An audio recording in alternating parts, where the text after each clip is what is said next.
Откако Хрватска и Црна Гора беа петтата и шестата членка на НАТО, што на почетокот на месецов го ратификуваа протоколот за членство на земја во Алијансата, се очекува во март тоа да го направи и Данска. Генералниот секретар на НАТО Јенс Столтенберг во интервју за бугарската национална телевизија БНТ оцени дека приемот на Северна Македонија во Алијансата е важен за земјата, за регионот и за Северноатлантскиот сојуз.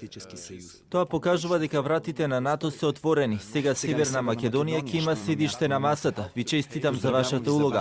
Бугарија потпиша договор за добрососедски односи со Северна Македонија. Тоа помогна патот кон НАТО да биде поплочен.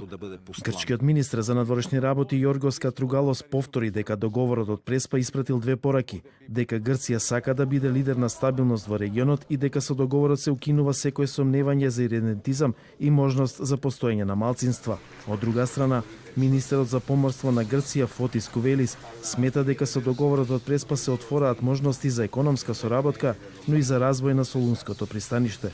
Еврокомесарот за проширување Јоханес Хан потврди дека извештаите за напредокот на земјите од Западниот Балкан нема да бидат објавени во април поради европските избори. Според Хан, целта е извештаите да бидат темелно дискутирани. Во тој поглед се обидуваме да ги отстраниме сите можни пречки што би можеле да ја отежнат објективната неутрална дебата, да не биде засегната од ЕУ изборите. Размислуваме да биде подоцна од вообичаено, за да овозможиме дебата за различните исходи за проширувањето. Со месеци веќе се шпекулира дека поради чувствителноста на парламентарните избори во Европската Унија, извештаите би можеле да бидат одложени нарано до неделата по изборите, односно првата седмица во јуни, што би овозможило до јунскиот совет да бидат одобрени заклучоците на Европската комисија.